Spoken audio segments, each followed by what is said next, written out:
Welcome to the Michigan State University Campus Arboretum.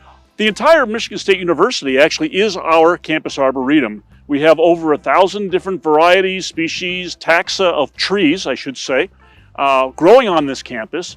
And we have over 20,000 individual trees and shrubs, woody plants growing in this collection. The first thing I'd like to do is talk a little bit about the history of this campus and kind of tell you stories about Michigan State University's trees. There's a saying we have here at Michigan State that every Spartan has a story. And I'd like to think that every Spartan tree has a story as well. And many of these trees have actually been here longer than the university was a university. And likely, like this tree next to me, has seen almost every student and faculty member who's ever worked or studied at this institution. This particular tree was part of the original forest that covered Michigan State University prior to 1855 when the university was founded. This area was the original area of the founding of the campus. Beaumont Tower is over my left-hand shoulder, and that is the location of College Hall, which was the first building that was built for the university shortly after its founding in 1855. This entire area was forested when the settlers first came here and established the college. They cleared the land of most of the larger trees, and those trees were utilized for firewood, for construction material, and so forth. But they left many of the subdominant trees, the trees that were really kind of tall and kind of spindly, to remain on the campus. And those are the survivors we see here today on the oval. And that includes this tree right here. I always wondered how old these trees were, because I knew they predated the campus, because there was a very interesting story recorded by Professor William James Beal that reported that the trees on this campus were topped back in the late 1850s, early 1860s by a student who was hired by the university because they were so tall and spindly, and they felt by topping those trees they would cause the trees to branch out and create more of a canopy for the campus in the future.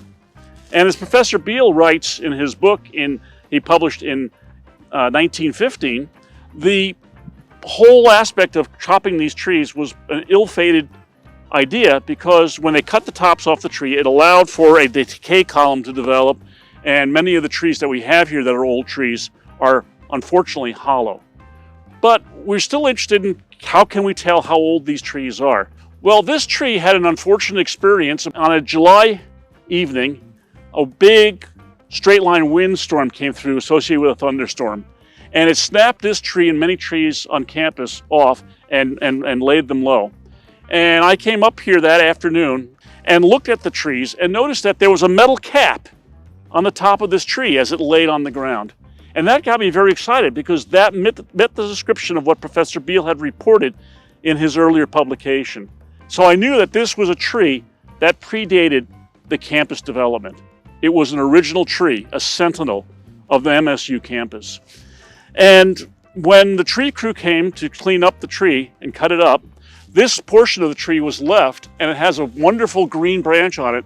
And we decided to leave this branch to commemorate this particular tree because it was an original tree. But when we cut up the tree, we found out there was a solid section about 20 feet up the trunk that I could actually go from the bark all the way to the pith at the center of the tree. And using dendrochronology was able to determine how old the tree was. And I was shocked when I actually did the analysis, and I found out that this tree could easily be 375 to 400 years old.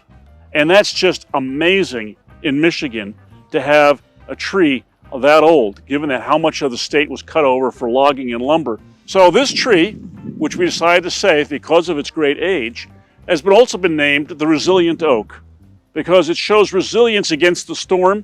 It is still with us, it is growing, it is healthy, and it's putting on new growth. We can see the bark trying to seal off the wound here. It'll be quite an effort for the tree to do that, but we're hoping that we can keep this tree for as long as possible, long after the storm knocked down the major part of it.